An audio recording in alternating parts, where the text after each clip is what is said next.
Hello বন্ধুরা, আমি এখন বানাচ্ছি পাত্তাগোবির পকোড়ি।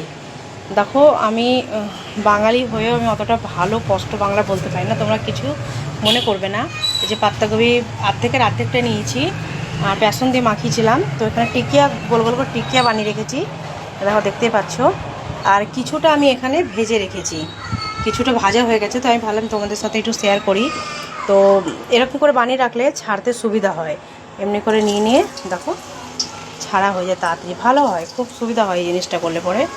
তো দেখতে পাচ্ছ খুব টেস্টি লাগে খেতে। আমার মেয়ের শরীরটাও ঠিক নেই, জ্বর হয়েছে, ওর মুখে কোনো স্বাদ নেই ওর। তো ভাবলাম একটু বাড়িতে পরিষ্কার পরিচ্ছন্নভাবে একটু পকোড়ি বানিয়ে দিই। তো সেজন্য পকোড়ি বানাতে এসে গেছি। এখানে এতগুলো হয়ে গেছে, এখানে 4-5টা ছিল, এখানে হচ্ছে। আর আমার এখানে মানে আমার রান্নাঘরটা দেখতে পাচ্ছ এরকম হচ্ছে, পাশে এখানে রুম আছে আর এদিকটা রান্নাঘর হচ্ছে। তো কিছু দেখে তোরা কিছু খারাপ কমেন্ট করো না, কেন ছোটো সাইজ রান্না করছে, কোনো অসুবিধা নেই, এখানে আমার জন্য এটাই অনেক বেস্ট। তো চলো বন্ধুরা, আমি বানিয়ে নিই পকোড়ি আর সস দিয়ে খাবো আমরা। মেয়ের আসলে বানানো হচ্ছে, মেয়ের শরীরটা ঠিক নেই, ওর মুখে একদমই মানে জ্বরেতে একদমই স্বাদ নেই, সেজন্য ভাবছি একটু পকোড়ি ওর জন্য গরম গরম বানাই। তো চলো খেয়ে নিই, ততক্ষণের জন্য টাটা।